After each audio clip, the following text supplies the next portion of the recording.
Om Jnanam Timrandhasya Jnananjana Shalakaya Chakshurunmilitam Jena Tasmai Shri Gurave Namaha Shri Chaitanya Manobhishtam Stapitam Jena Bhutale Swayam Rupa Kadammayam Tadati Swapadantikam Vandeham Shri Guru Shri Yuta Padakamalam Shri Gurun Vaishnavangsha Shri Rupam Sagrajatam Sahagana Raghunathan Vitam Tam Sajivam Sadvaitam Savadhutam Parijana Sahitam Krishna Chaitanya Devam Shri Radha Krishna Padan Sahagana Lalita Shri Vishakhanvitangsha He Krishna Karuna Sindho Dinabandho Jagatpate Gopesha Gopika Kanta Radha Kanta Namostute Tapta Kanchana Gaurangi Radhe Vrindavaneshwari Vrishabhanusute Devi Pranamami Hari Priye Vanchakalpa Tarubhyasya Kripa Sindhubhya Eva Cha Patitanam Pavanebhyo Vaishnavebhyo Namo Namaha Jai Shri Krishna Chaitanya Prabhu Nityananda Shri Advaita Gadadhara Shivasadi Gaura Bhaktavinda Hare Krishna Hare Krishna Krishna Krishna Hare Hare Hare Rama Hare Rama Rama Rama Hare Hare Hare Krishna Hare Krishna Krishna Krishna Hare Hare Hare Rama Hare Rama Rama Rama Hare Hare Hare Krishna Hare Krishna Krishna Krishna Hare Hare Hare Rama Hare Rama Rama Rama Hare Hare.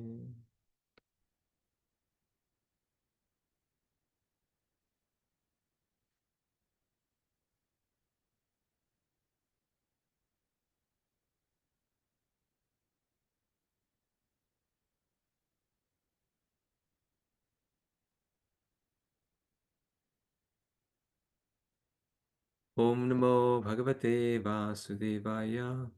Om Namo Bhagavate Vasudevaya. Okay, so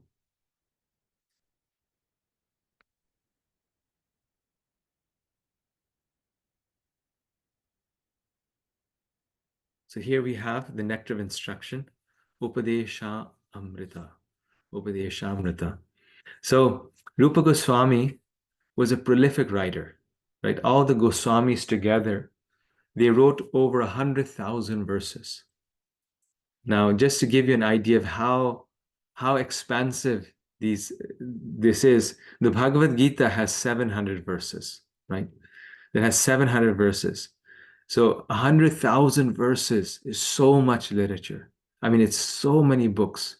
This is why in a lifetime, if we can even once read through these books, it would be an amazing feat. And I think maybe aside from Bhanu Swami in our movement, no one has done that. Because many of the books are still not even translated. They're still in the Sanskrit language, or some of them have also, a few of them have been lost. Some of them are very hard to find. But even the well-known ones, just to read through them is very difficult to in a lifetime. And Rupa Goswami alone wrote approximately 11,000 verses. Again, the Gita is 700 verses, so that's more than 15 times the size of the Bhagavad Gita. So Rupa Goswami, as we had discussed before, we are all Rupa Nugas. He is the saint of bhakti in our tradition. Like Narad Muni, he is the Rasacharya. He is teaching us all the mellows of devotional service.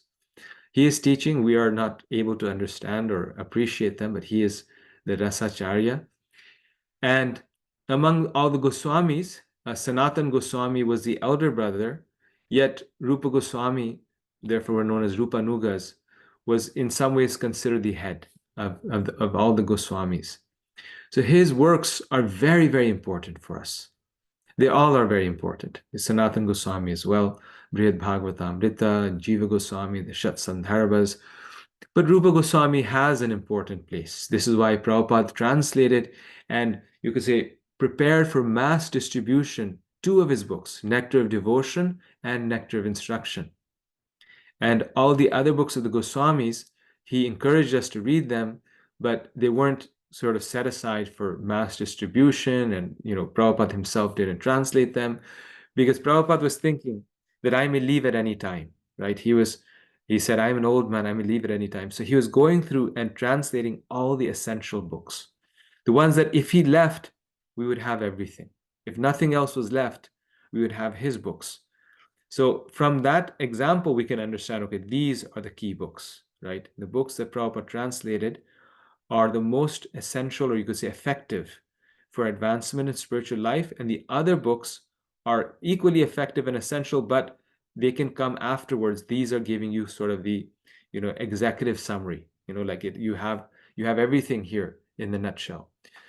Everything is there in Prabhupada's books. He himself said. So all the Goswami's works in some ways are there, but particularly Rupa Goswami, we see his importance in our tradition. And so he wrote 11,000 verses, of which we just covered Bhakti Rasamrita Sindhu is also part of that 11,000 verses. And just in doing the first 19 chapters, we were feeling a little overwhelmed. At least I was. Wow, there's so much here. How on earth are we going to remember this, practice this, So Rupa Goswami, out of his intense and immense compassion, he took those 11,000 verses. He realized that the people of Kali Yuga will not be able to appreciate this. They will not be able to understand this. So he took those 11,000 verses and he summarized it for us in 11 verses. The 11,000 verses became 11 verses. So all of the Vedic literature, which is millions of verses, the essence of those Rupa Goswami gave in 11,000 verses. And the 11,000 verses, the essence of those is given in 11 verses. And that's why this is Upadeshamrita. That's why, because this is the essence of the essence of the essence. This is like, this is the president's report, the intelligence report. They filter everything, and then they say, okay, this is the most essential thing that is needed to save the world, right? In an ideal situation. Now we don't have that, but so in the same way, these 11 verses are there to take us back home, back to Godhead. Not just that, to make us prema bhaktas, all the way from ABCD to prema bhakti. And that's why Prabhupada, in so many places, he said that this is one of the most important books in our spiritual life. It's a book that is a favorite, that is a very close favorite of many devotees in our movement, many ISKCON advanced devotees in our movement. One such person is Hanumat Preshak Maharaj. Many of you may know him. Like his whole life is Nectar of Instruction. I think, one time he was mentioning to us, he's read the book more than 100 times, right? So we will feel very happy when we pass Bhakti Shastri, when we complete it. But these books are to be read again and again, right? Again and again. And he said something more than 100 times from cover to cover, including the purports. He's read Upadeshamrita, not just the 11 verses of the translations, but the whole Nectar of Instruction. Because this book, we say in our movement, we don't have a book that's like introduction to the Hare Krishna or introduction to Krishna consciousness. This is that book. This is the book. You'll see that if you want, the concise summary and kind of the handbook of Krishna consciousness, this is it. So Prabhupada often called he very clearly said that the Nectar of Devotion is the law book of the Krishna consciousness movement. I'm sure that Prabhupada would say and I can't think of a specific reference right now, but I'm sure he would say that this is the handbook of the Krishna conscious movement. Whenever you're like, okay, what do I do? You open this up. Because in the purports to these verses, there's 11 verses, and Prabhupada's purports are very long. Prabhupada describes like everything that we do, like the Sunday feast, the importance of attending the Sunday feast, the morning program, chanting the holy name. The entire process is there. So if there's someone new and they're like, you want to give them an introduction to Krishna consciousness, have them read the Nectar of Instruction. If someone's a pure devotee and they're thinking, what's the next step? They'll read Nectar of Instruction, because it ends with Prema Bhakti, Radha Kunda, right? And one time devotees were distributing other books like Perfection of Yoga, Raja Vidya, these different books that had been published that were compilations of Prabhupada's lectures or chapters from different books. But they weren't distributing Nectar of Instruction because they thought this is too esoteric, for the, Tom, Dick, and Harry. This book is, a bit esoteric and they won't understand it. But Prabhupada then specifically wrote a letter where he says, no, Nectar of Instruction should be there for mass distribution. You should distribute this book on the street for mass distribution. So that's why this book was very dear to Srila Prabhupada. So it's not any coincidence that it's in the Bhakti Shastri course, that is the essential books for the foundation of our Krishna consciousness. And I can guarantee you that you're going to love this book by the end. I haven't found any devotee. I actually had Hanumat Peshak Maharaj actually wrote a book. Oh, here it is. I'll get it one second.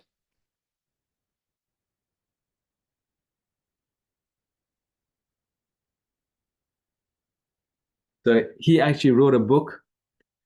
Let me get the blur out from the back so you can see this. Okay. He actually wrote a book called Tava Pache Pache on this Nectar of Instruction, which is basically over his whole lifetime, all the realizations that he had from reading Nectar of Instruction.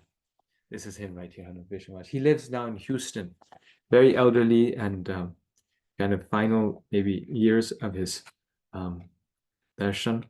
And he's, his whole preaching, everything that he did in South America has been focused on this. So this is a very, you could say, expansive, wonderful study guide. But more than a study guide, it's even like, looking at what other acharyas have said on these verses. It's more than what we need, but it's actually a thin book. And so that's why I highly recommend it. I don't have a PDF copy of this. I will be sharing a study guide for the Nectar of Instruction on the WhatsApp group. As we always do, I'll also be sharing the weekly homework on the WhatsApp group. And this book, if I can find a PDF, I'll share it, but otherwise you will have a simpler study guide as well that we share.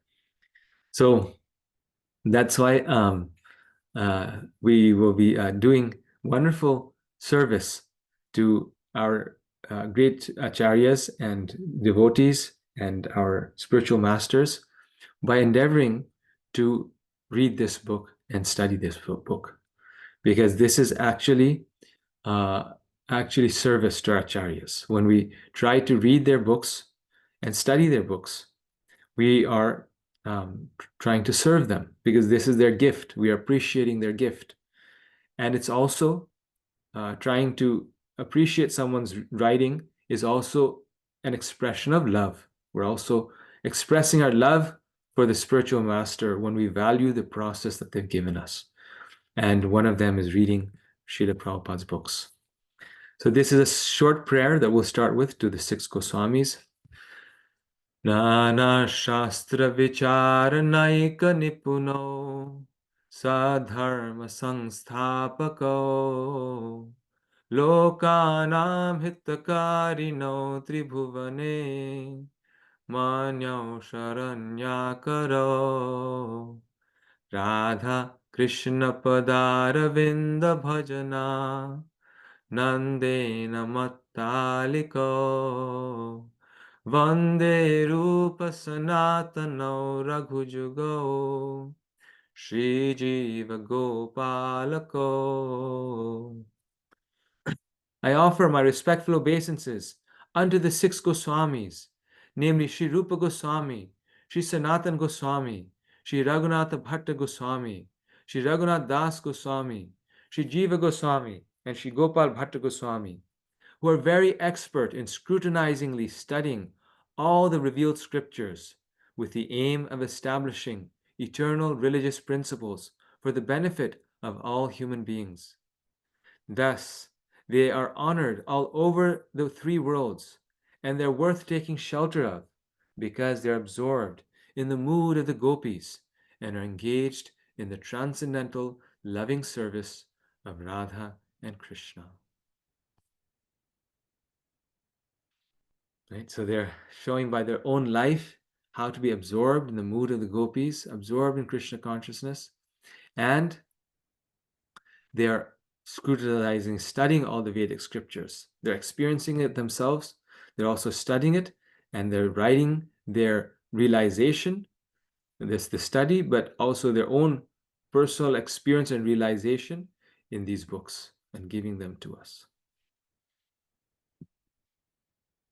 So, text one, we are starting with text one, and text one is beginning with the principle that sense gratification and spiritual life don't go well together, right? So the first thing that Rupa Goswami, now remember, Nectar of Instruction is going from ABCD to Prema Bhakti. So he's starting with the ABCD, which is, I wish I was even there, right? So what is the ABCD? Is saying, if you want to practice serious spiritual life, if we want to really practice spiritual life, then let's regulate our sense gratification. Because sense gratification and spiritual life don't go well together. Let's at least try to start by regulating it and then eventually giving it up. But that's the beginning of spiritual life. If you read the life of Bhaktivinoda Thakur, actually, he is known as the street sweeper. He says that he is a street sweeper in Lord Chaitanya's marketplace. Why? Because Bhaktivinoda Thakur had this special, role of sweeping out all the apasampradayas that had, all these Sahajya groups that had developed after Sri Chaitanya Mahaprabhu's departure. When a great soul departs, when the Supreme Lord departs, and especially a great soul departs, then, then there's a great calamity, it's said. Because when they depart, they leave a vacuum. No one can fill in those shoes until another great soul is developed or comes, especially. So generally there's a calamity. So when Sri Chaitanya Mahaprabhu left, the pure message that he gave was accepted by some, but many other groups developed imitation, not the pure message, but imitation groups, where they took what Chaitanya As Mahaprabhu gave, but they wanted to do it, artificially. So the Sahajya groups that were there, they were known as the balls and the shawls and the various groups were there. And Bhaktivinoda Thakur particularly mentions, or in his biographies that were written, it's mentioned that these were groups that liked chanting Hare Krishna. They were into doing kirtan, but they did not want to follow the regulated principles. So Sahajya is not someone who's wearing lipstick and dressing like a gopi necessarily. Right? A Sahajya is not necessarily someone who's thinking that they're Radharani or they're one of the gopis. Of course, they're Sahajas. But a Sahajya means, in the most general sense, someone who is practicing spiritual life, but he makes spiritual life cheap. They're practicing spiritual life, but they don't want to follow the rules and regulations along with it. They think, well, Hare Krishna, chanting of Hare Krishna is the most pure thing, it's the best thing. So if that's the best thing, why do I need to follow the regulated principles? I don't need to do that. Well, great, okay, wonderful. So, so I can just chant Hare Krishna and not follow the rules and regulations. So Rupa Goswami, to clarify that, his first verse sets the record straight. Pacho vegam manasa krodha vegam jiva vegam udarapasta vegam etan vegan yo vishaheta dhira sarvam apimam prativim sashishya. A sober person who can tolerate the urge to speak, the mind's demands, the actions of anger, and the urges of the tongue, belly, and genitals is qualified to make disciples all over the world. So anyone can chant Hare Krishna without following the rules and regulations. Everyone is invited to chant because by chanting Hare Krishna, we actually get the desire and the strength to follow the rules and regulations. But he's saying if we really want to progress in spiritual life, to the point of becoming a spiritual master, to the point of actually one day, ultimately, guiding others, what to speak of perfecting ourselves. There's many different types of spiritual masters. It doesn't just mean Diksha Guru. It can also mean Shiksha. It can also mean Pat Pradarshika, showing the path. But if one wants to be a spiritual master and teach others, if you want to be an example for others, then we must tolerate these urges of the body. And the rules and regulations are basically toleration of the urges of the body. Rupa Goswami also has a wonderful way of getting to the essence of things, right? So we have the four regulated principles, we have all these rules and regulations. We think, well, why do we do those? What's the basis of those? The essence of it is tolerance. Tolerance of the urge to speak, the mind's demands, the actions of anger, the urges of the tongue, belly, and genitals. So this is the verse here. So now we'll go into it. We'll go deeply and talk about the different parts of this verse.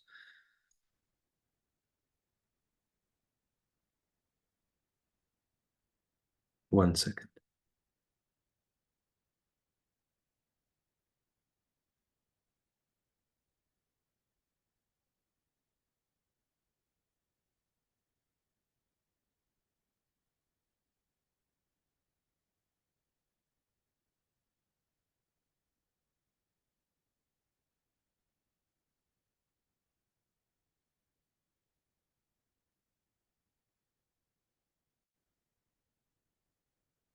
I forgot to do something. I just have to 1 second do this. Morning. There we go.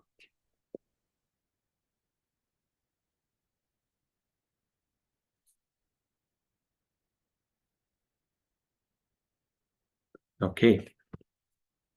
So there's 6 things that we're instructed to control. One is vacha, to control the urges of speech. Manasa, of the mind.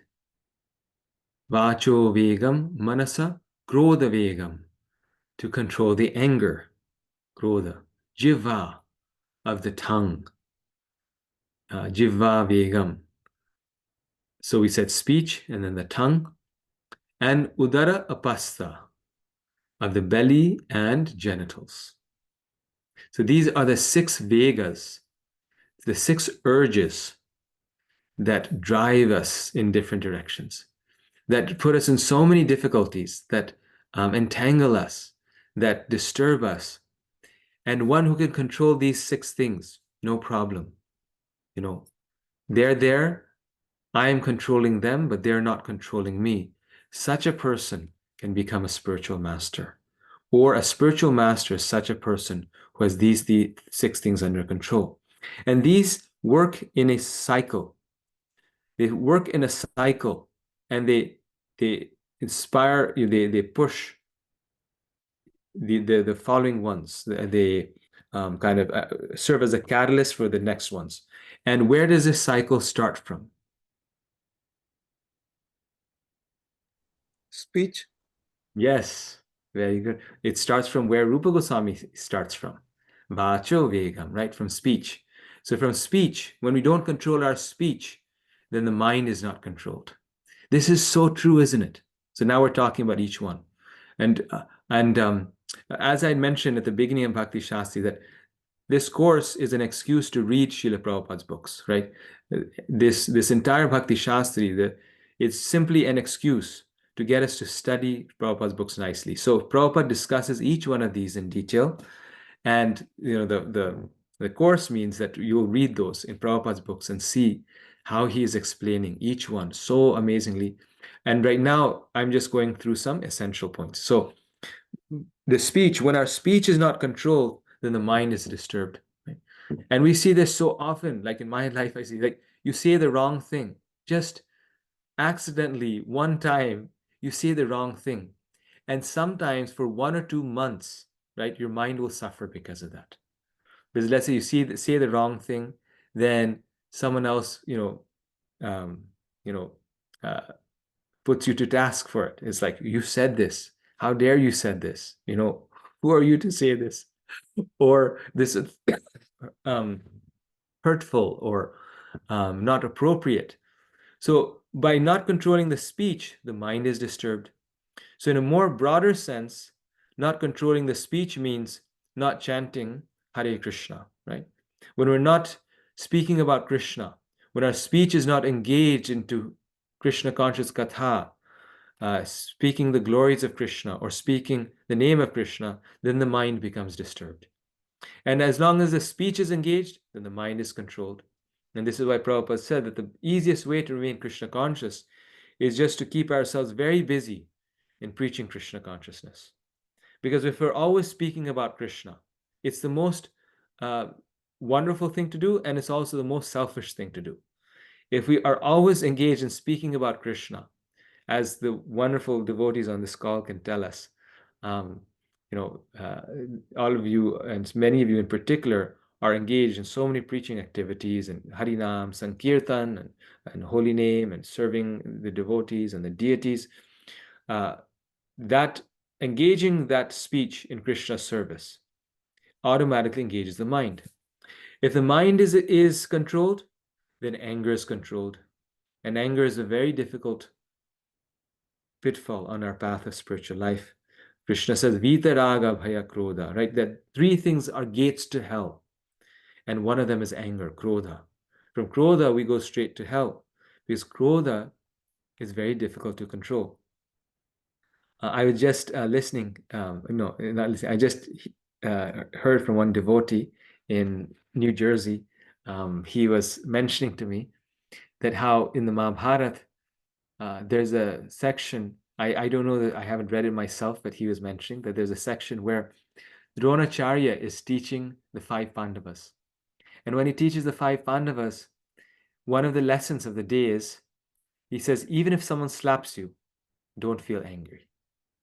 If someone, he was telling me in Hindi, he says, agar koi jhapad lagata hai, to don't feel angry. Don't feel anger if someone slaps you. So Dronacharya then asked all the students, he says, so do you understand? And, everyone wants to be the good student, right? So everyone looks at you, yes, we understand. Dronacharya, we understand. But Yudhishthira, who's at that time just a prince, he says, Yudhishthira says, no, teacher, I don't understand. I don't understand. So, okay. And now Yudhishthira, as you know, is the most dharmic. He's the most composed, free from anger, very peaceful. But he's saying, I don't understand. And so then the next day, Dronacharya comes and asks, so does everyone understand this? Yudhishthira says, I don't understand. The day after that, he asks Yudhishthira, so now do you understand? Yudhishthira says, I don't understand. And then the 4th day, he asks Yudhishthira, he says, do you understand? He says, I don't understand. And then Dronacharya feels a little anger and he gives a slap to Yudhishthira Maharaj. And after he gives a slap, then Yudhishthira Maharaj says, now I understand. Why? Because when he received the slap, then he could understand that. And then he explains why. He says, because then he could understand how difficult it is to control anger, right? Once he was slapped, then he wanted to become angry, but then his teacher told him, don't become angry. So even very advanced sannyasis, gurus, leaders in our movement, they become free of lust, but they say, one advanced sannyasi was saying, but it's hard to become free from anger. You can become free from lust. Even lust goes away first, but anger doesn't go away. This is Durvasa Muni, right? This is the difference between a great mystic yogi and a devotee. Both the mystic yogi and the devotee have controlled their lust, but the stage, the mystic yogi is not able to control their anger. The Ravasa Muni is still going left and right and cursing everyone. So krodha, right? When the mind is not controlled, then krodha is not controlled. Krodha vegam. Then when we control the speech, the mind, the anger, then the jiva, then the tongue can be controlled. But wait, we just said control the speech, which is the function of the tongue. So why they're speaking about the tongue again? It's so important. It's mentioned twice. And in this context, it's about, the different foods, the tastes. So the tongue has two functions. One is speaking, the other is tasting. So it's saying control the tongue, control the taste. And then when we have all of these things controlled, then we will be able to control the belly, which is, like Dhruva Maharaj, right? He was fasting non-stop for 6 months. It's like, how can one do that? One can do that. It's very difficult. And when we're eating the right things, not just fasting, but controlling the belly means that only Krishna Prasadam is going inside us. Then automatically, Prabhupada says the genitals will become controlled. Then the genitals will be able to control it. And I mentioned, I'm kind of now contradicting this, but I mentioned how anger is sometimes harder than even lust. But on the other hand, lust is the hridaya granthis, it's the knot in the heart. So the hardest thing to control is the genitals. So then one can control that. So, these are the 6 things that a devotee must do. And we can see even text 1 is like, 10 years down the road. Even text 1 is so hard to reach. So how advanced this book is. Of course, now in the next verses, Rupa Goswami will explain how to reach this stage of being able to control all the senses. But he will describe that as we progress further. So we'll just yes, go ahead. So going back, can you go back to the? Yes. So yeah, so here it says that if you control the speech, then you control the mind. But in Bhagavad Gita, when we refer to that, it says if you everything originates from the mind. So if you control your mind, then your speech will be controlled, and then rest everything will be controlled. So that's here it is the other way around. So how do we explain or understand that? Yes. So yes, Bhagavatam also Savai Mana Krishna Padara Vindayo, right? You absorb the mind in Krishna's service and you're liberated. Rupa Goswami says there's only one rule and one regulation. Always think of Krishna and never forget Krishna. And that's the mind. Krishna also says Manmana, starts with Manmana Bhava Madbhakto. So it is controlling the mind that is the goal. Because Krishna will actually reveal himself on the seat of the purified mind. This is why mind is born of sattva gun. It's born of the mode of goodness because Krishna makes his appearance on the mind. However, like you have said, the mind is a carrier of the senses. So how do we control the mind? The mind is this, subtle thing somewhere floating around. So what is the way of controlling the mind? The way of controlling the mind is to think of Krishna. Mind means thoughts, right? So thinking of Krishna. And then in chapter 6, maybe 6 or 7 times in the Gita, Prabhupada writes that the most effective way of thinking of Krishna always is Hare Krishna, Hare Krishna. He says, chanting Hare Krishna, Hare Krishna. So controlling the mind means thinking of Krishna, and the most effective way of thinking of Krishna is to take his holy name. Prabhupada says, one who is taking the holy name of Krishna will automatically think of Krishna. And if we're chanting 24 hours a day, we'll automatically think of Krishna 24 hours a day. So they're one and the same. It's like saying, what's the difference between the hand and the fingers? The mind is the hand. The 5 senses are the fingers. So if you want to protect your hand, you have to protect the fingers also. Among all the fingers, among all the senses, the sense of speech, the tongue, is most important. So if we want to start from somewhere, then we start with the tongue. Thank you, Prabhu. Thank you. Nice question, Prabhu. Om, I think you had a question. Hare Krishna Prabhuji. Can you please explain how belly and tongue for only eating prasad, how are they different? Okay. So I will explain that. So that's we'll keep the questions. Just hold on to them. Let me get through just a few more slides because now we're going to go through them. Om, just like you're asking, we'll go through them one by one and see. So it starts with the speech, right?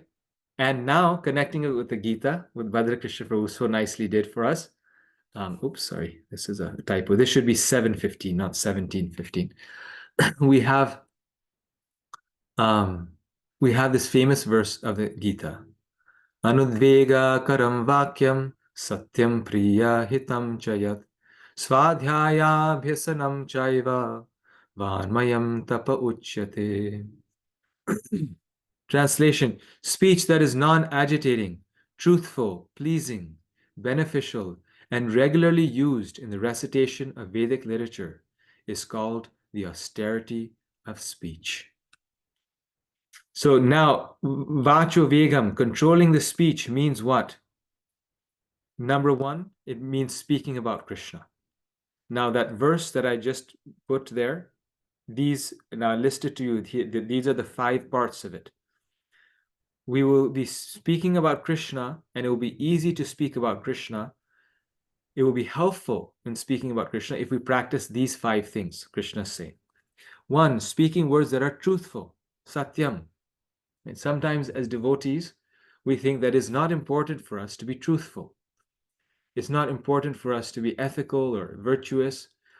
No, a devotee is following parodharma. So he is the representative of dharma, and the name of Krishna is parodharma, right? So, so there in the Pandavas, right? We say that Arjuna was the dearest to Krishna. Yes, that's true. He says that himself in the Gita. At the same time, Maharaj Yudhishthira was so dear to the Lord because he was so devoutly attached to dharma. Because dharma is Krishna's own instructions, right? So Krishna is pleased.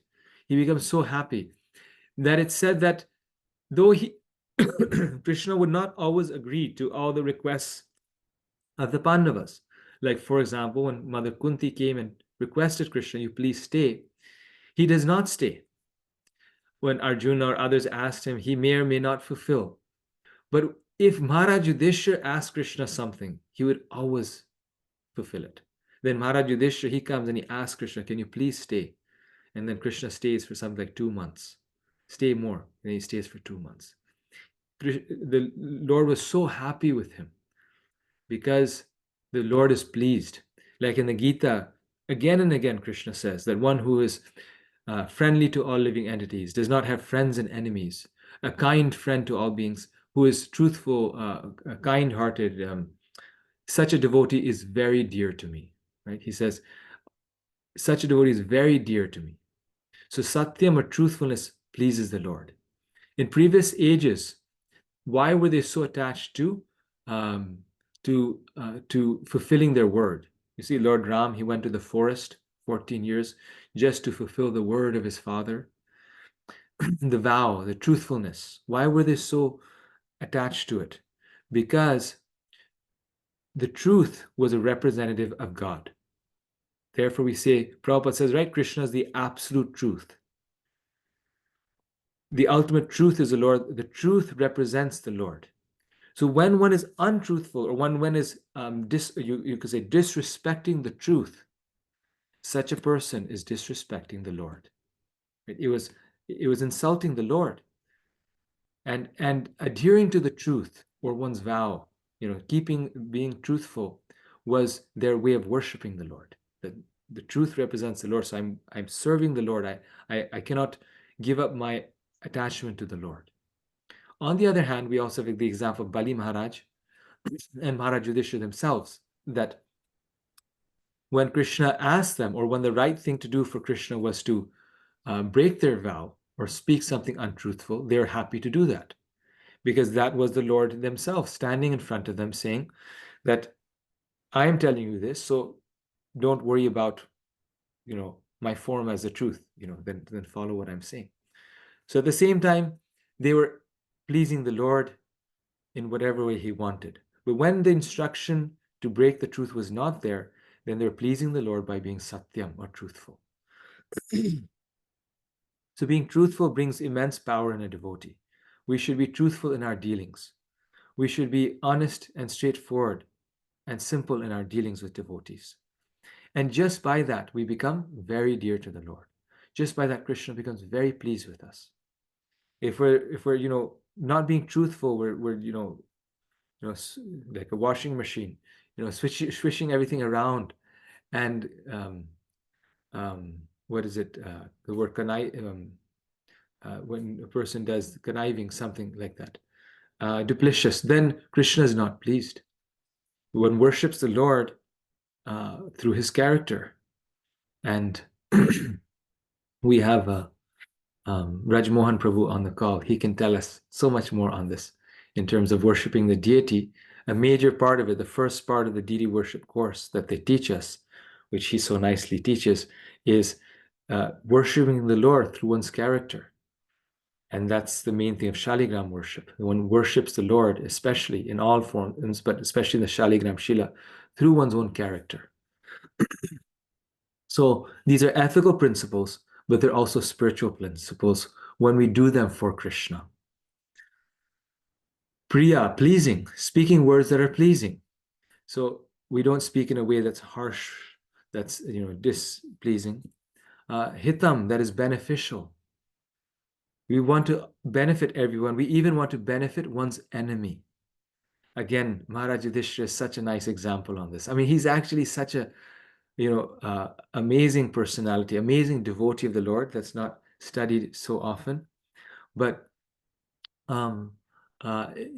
he was so pure-hearted. He was so wonderful that even Duryodhan liked him. Duryodhan wanted his position. He wanted to be king, but he liked him because he knew that Yudhishthira Maharaj has no animosity towards me, and Yudhishthira Maharaj will always tell me the truth. So towards the end of the battle, when Duryodhan really is losing, right? And I'm getting off track here, I'm sorry, but I have to share this. When he's really losing, and it's like the last day of the battle, Duryodhana is now exasperated. And he's also a bit humbled for the first time in his life. So he goes to Maharaj Yudhishthira and he says, it is just my desire. And what can I do? I'm born with this nature. It's my desire to be king and to be triumphant. So can you tell me how I can beat you? Imagine, right? Like he's in everything by now. I mean, the Pandavas have lost their dear ones in this battle. It's been blood. It's been every insult on the planet. Draupadi, Vastraharan. But he goes to Maharaj Yudhishthira and he says, I want to beat you. How can I do it? And Maharaj Yudhishthira, he thinks, let me benefit him. Because Maharaj Yudhishthira, from day one, he wasn't interested in the kingdom. Even to one's enemy, that's the thing. He was trying. So he says, I know the way. He knew the way. Imagine, Maharaj Yudhishthira was so deep. He said, what you need to do is you go in front of your mother, Nagna, without clothes. And if she removes her blindfold, when she looks at you, your body will become indestructible. Why? Because Maharaj Yudhishthira knew that there is great austerity, great tapa in Gandhari's eyes. And he knew this by experience because one day after the battle, when she had lost something like 90 of her sons, it was a big day. Bhima had gone and just every single one of Duryodhan's brother, he had fought and killed them. She went to the battlefield, overcome with sorrow, looking for the bodies of her sons. And she had this blindfold, right? But from the bottom, she could see. Like she couldn't see even, but the glance could come through. Just the way a cloth comes, right? There's a little space there. And so when she was coming through, Maharaj Yudhishthira was helping her. Again, he was fighting because Krishna wanted him to. He was out of duty. he was taking, kind of her around, like it's like a battle scene. And for one moment, she glances at Yudhishthira's toenails, and Yudhishthira's toenails burns. By that glance, the end of his toenail burnt. And when it burnt, Maharaj Yudhishthira understood, this is her tapa. Her glance is so powerful, it burns his toenail. So he knew that if she sees Duryodhana, his body will become immortal, just about.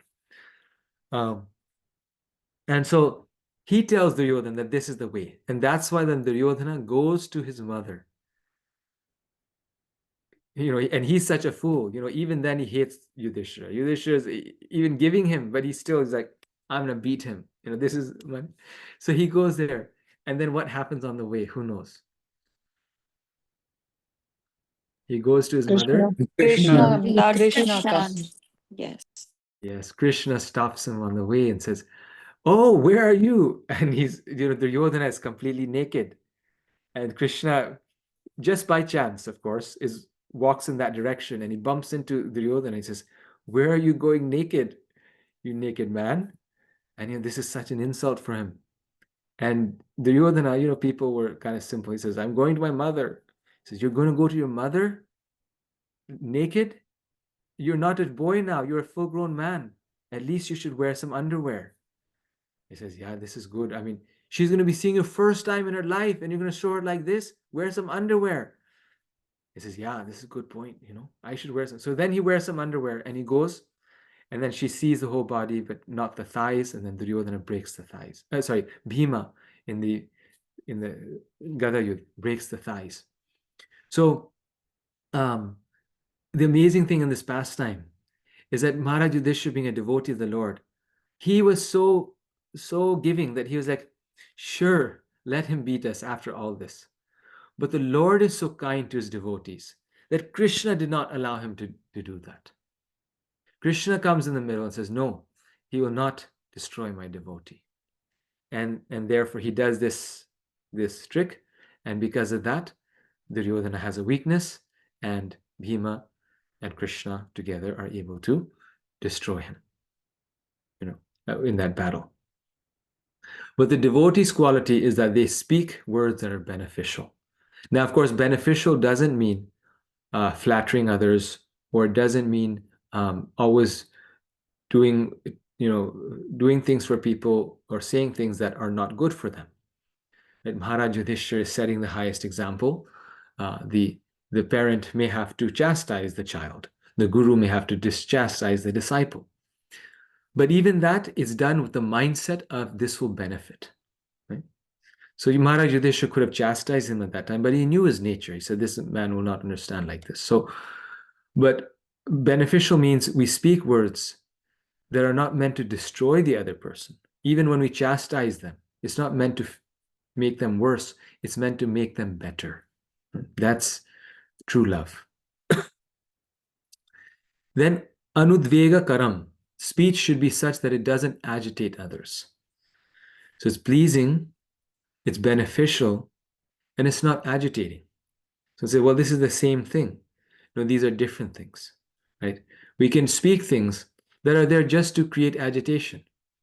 And we see this again, in our devotee circles, that the point may be correct, we know something, but why are we repeating it to others? Why are we agitating others' minds? Why don't we go to the authority or to the devotee himself and clarify directly? Or why do we need to agitate others? Let's just focus on solving the problem.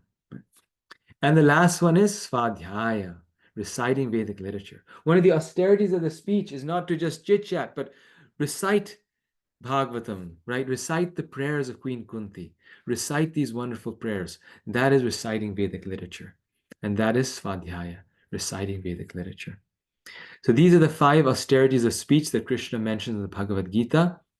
Reciting Vedic literature also means speaking about Krishna. So avoid these things and do one thing, which is take the name of Krishna. Vedic literature, the name of Krishna, it is all Krishna, right? It's all spiritual vibration. So Prabhupada in the purport to 715 says, one should not speak in such a way as to agitate the minds of others. Of course, when a teacher speaks, he can speak the truth for the instruction of his students.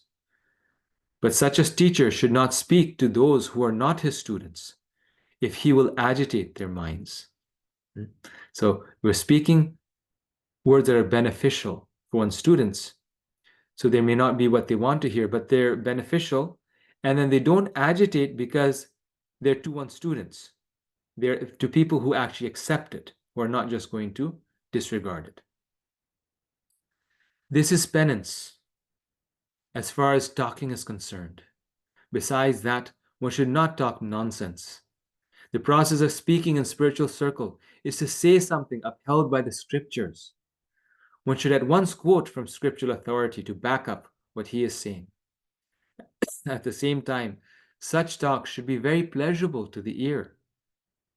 By such discussions, one may derive the highest benefit and elevate human society. There is a limitless stock of Vedic literature, and one should study this. This is called penance of speech. Yes. And here, sound is such a big thing, right? That there's so much negative vibration in our society in terms of bad music, in terms of bad conversations. There's so much negative vibrations, and therefore there's no benefit to human society. And as soon as there's positive vibration, then what? Tava katham ritam tapta jivanam. That then all of a sudden the whole tapta jivan, the whole burningness of this material world gets removed just by the sound vibration, right? Talking, discussions, the name, the music, the sound. And so sound is such a powerful energy. We can use it nicely. And if that we use nicely, everything else follows from that, right? And then one point here, Prabhupada is saying we should always quote scriptural authority. Vaisheshika Maharaj, he would often say, even to the youth group that he does, he says, whatever you say, give me a verse for it. And I used to think, why is he always asking for verses? And now I understand. Whatever we say, it should be backed up by spiritual authority. We should know the verse. That's why we're doing Bhakti Shastri. And that leads to controlling the mind. The monkey mind dictates our life.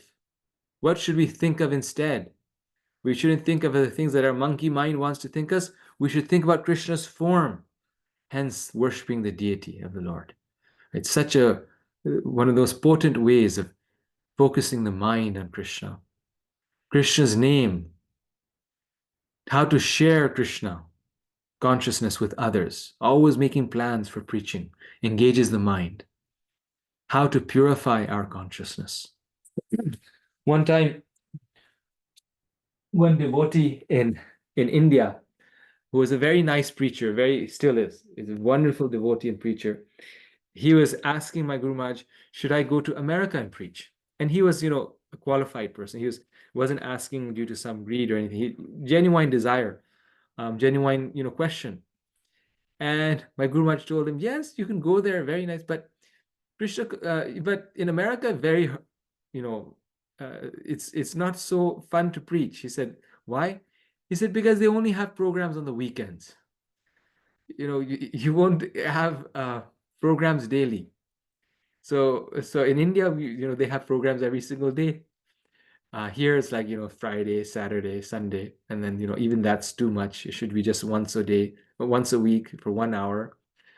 Silicon Valley, right? Everyone's like, high powered, working their job 12 to 16 hours a day. So we are thinking about one program a week, but how to share Krishna consciousness with others.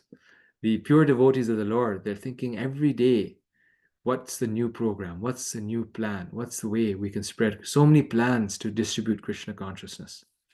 And that completely overcomes the mind. Next one, and we're going to end really quickly.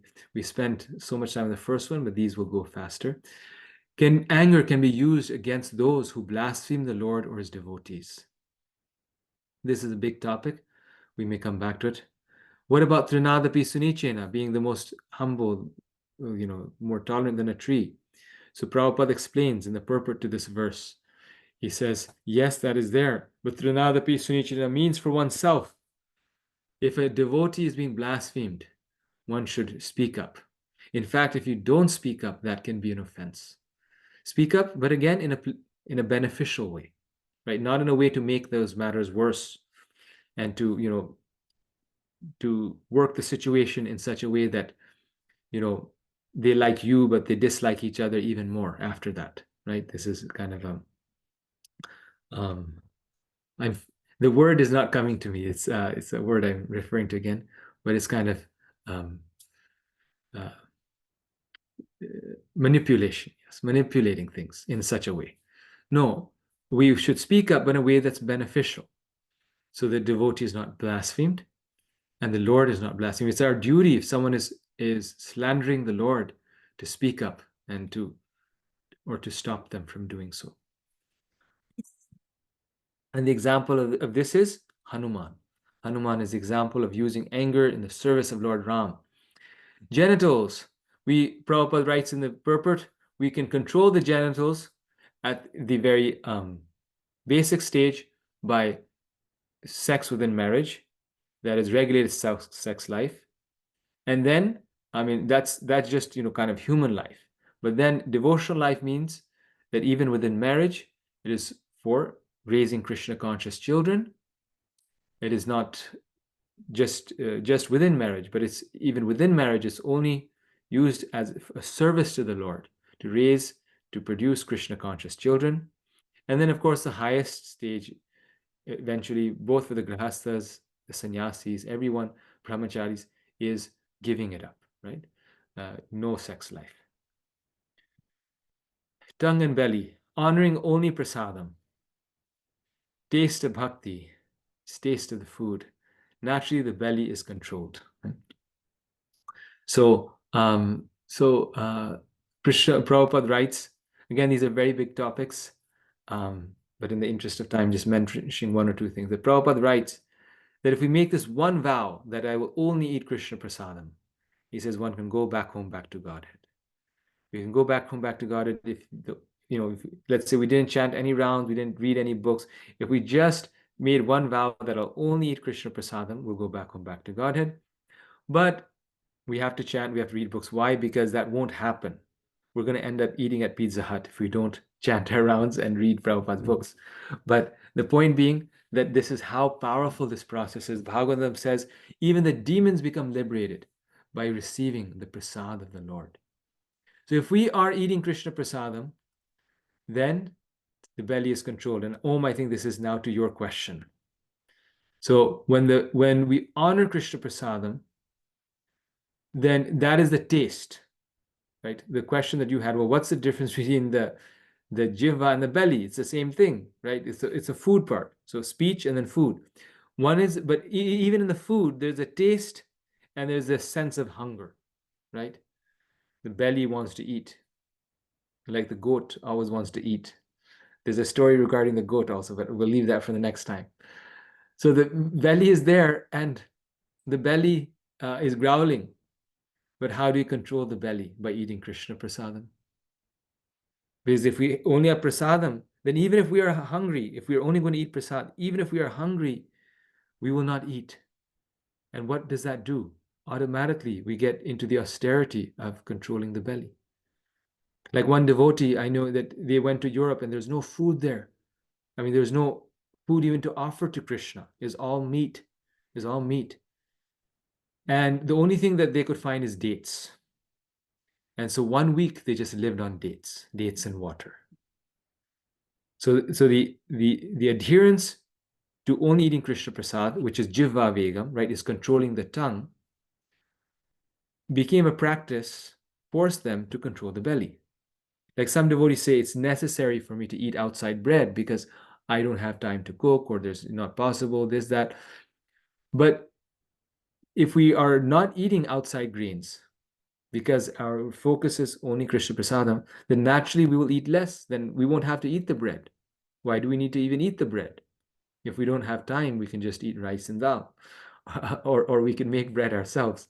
But my point is that because we only eat Krishna prasadam, we will automatically eat less, unless we're fortunate and we have wonderful situation for a prasadam, but at least there'll be times when we eat less, or there'll be times when we don't overeat. Like, I think myself that if I could have eaten everywhere, if I wasn't, trying to practice Krishna consciousness prasadam, and like normal people, like everyone in this world, just about, who they can eat at any restaurant, I was thinking it would be so hard. You can, every time you go by a Pizza Hut, you're like, I can eat at this Pizza Hut. Every time you go here, I can eat here. Like, I think I would have been twice the size that I am, because how would you just want to eat everywhere. But by eating Krishna Prasad, the taste is controlled and the belly is controlled. Both become controlled. Thank you, Prabhuji. Thank you, Prabhuji. Hare Krishna. Welcome. And when both of those are controlled, then the genitals are controlled. Okay, so this was the conclusion of this section.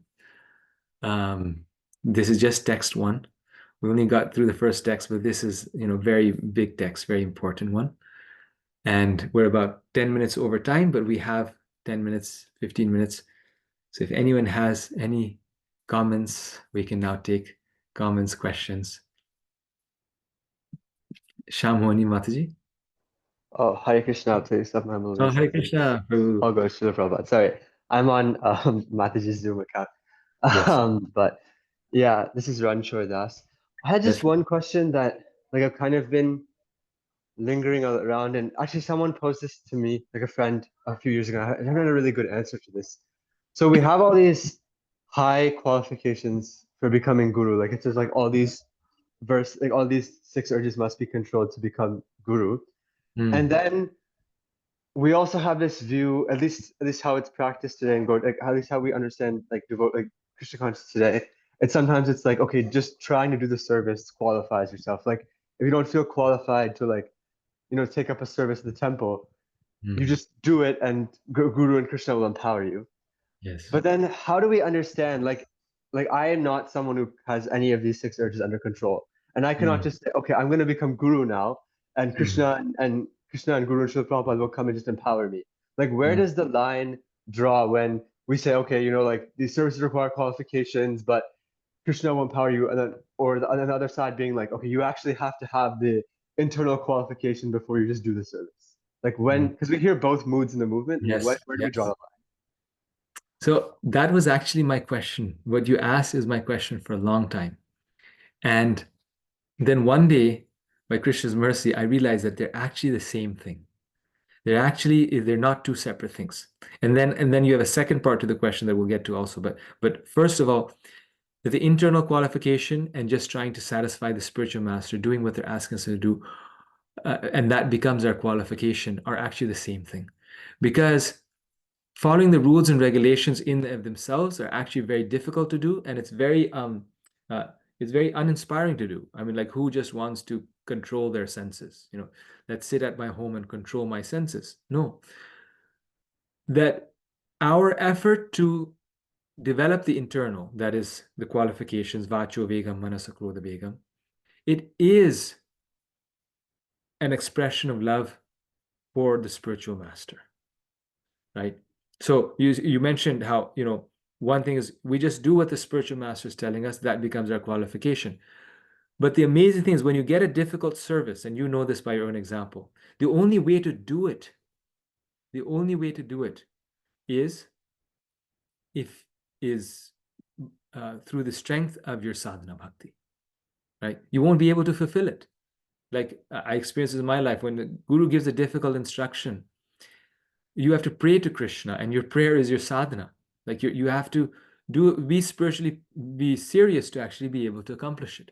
So yes, on the most superficial level, at the initial level, where you have the hippie coming in and they leave a toilet roll for Prabhupada, that is service, and everyone is welcome to do service. That makes one advance. But as we advance in spiritual, as it gets deeper, then our service to the spiritual master and Krishna becomes very intimate in the sense of it's very deep. And one cannot do that unless one does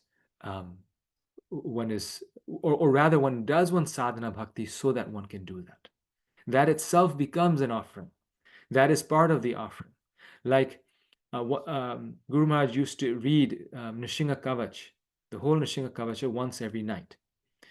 And at night, and one devotee asked Prabhupada, asked my Gopal Krishna Goswami Maharaj, your spiritual master, also, that why do we do this? Why are you doing this every night? Because he would be so tired by that time. He says, are you doing it to, so the Lord, you're taking all the karma of their disciples, all these things. And he said, I do this for the protection of this movement. Because I'm doing this every single night to protect the movement. So Prabhupada gave him the instruction to take care of his ISKCON movement. That was one of the instructions Maharaj mentioned, we heard, right? That he received that instruction, that you look after this ISKCON movement. And others will also, but he received that instruction that he saw ISKCON to be his responsibility, any aspect of it. So to fulfill that service, he was doing his sadhana. He was doing his worship of Lord Nrsingadev.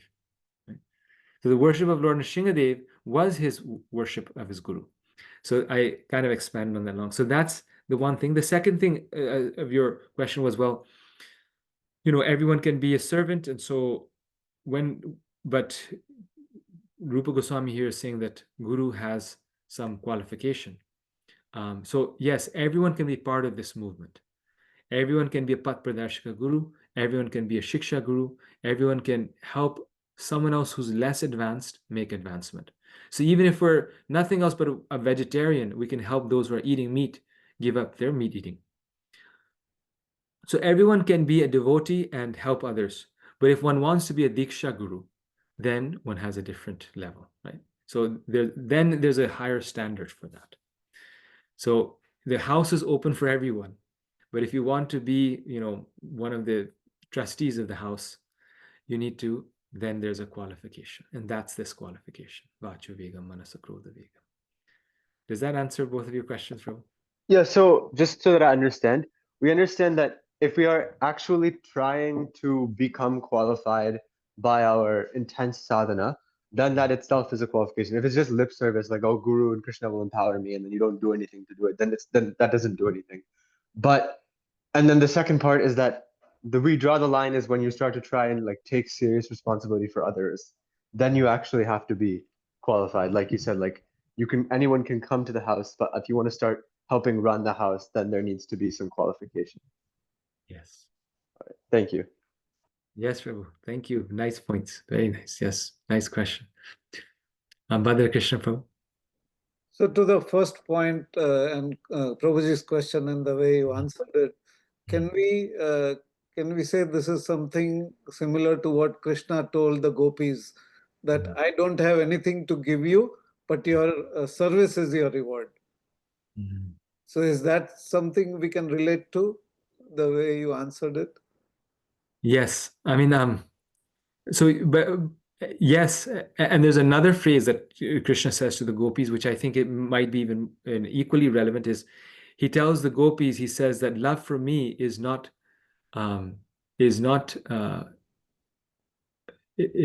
achieved by physical proximity. He says love for me is achieved by hearing and chanting about me. Right? So even Krishna is saying to the gopis that if you want to truly love me, you must hear and chant about me.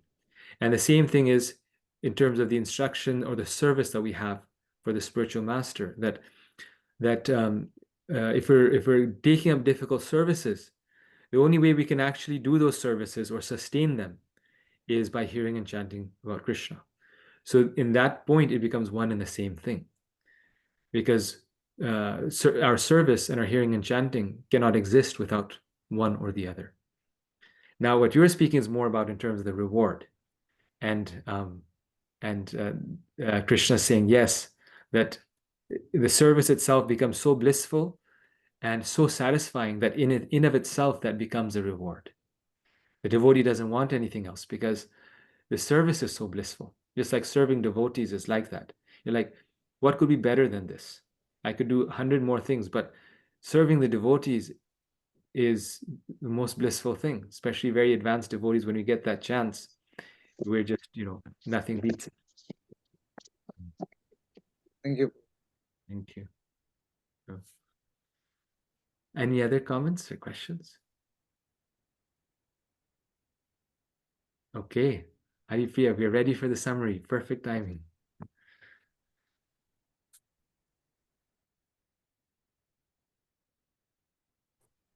Yes.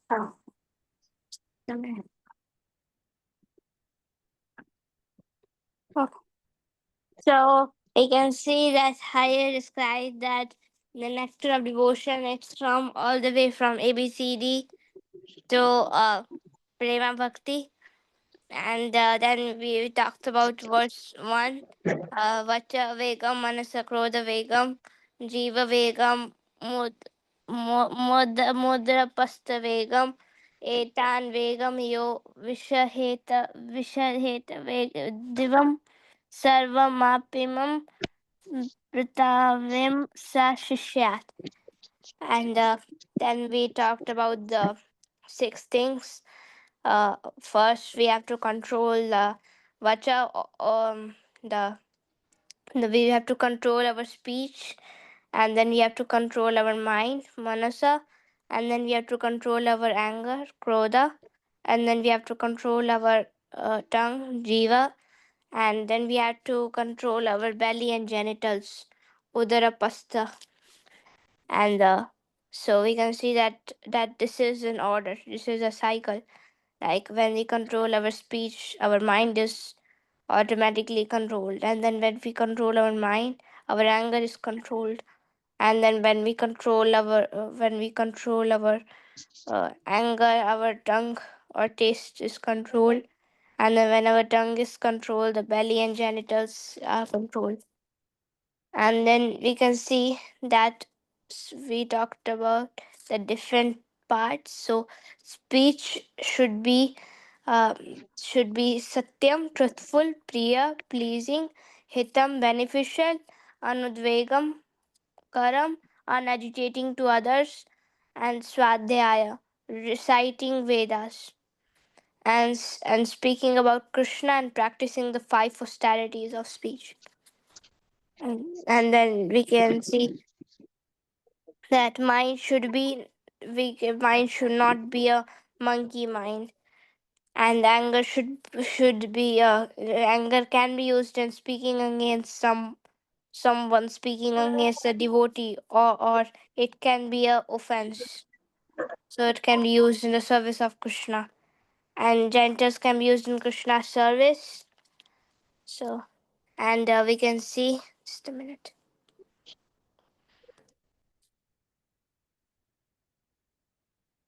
So the tongue and belly, they can be used in honoring prasadam, and a taste of bhakti and taste of food, and naturally the belly is controlled. Thank you, Prabhu. Hare Krishna.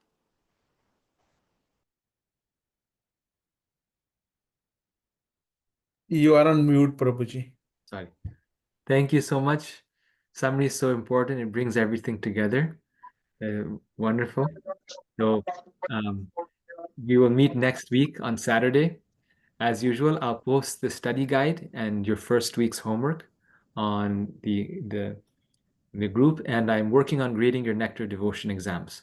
So you sent it to me, it's there in the email.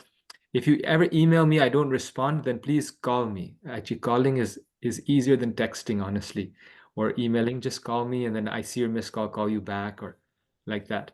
So if there's any problem for the course, or you have anything that is important, like you need it to send to a proctor and you're not getting a response, just call me. All of you have my number because that's the WhatsApp group, and it's in the WhatsApp group. And so thank you very much. Hare Krishna. Hare Krishna, Prabhu. Hare Krishna, Prabhu. Thank you. Hare Krishna, Hare Prabhuji. Hare Dandavat Krishna. Pranam. Krishna.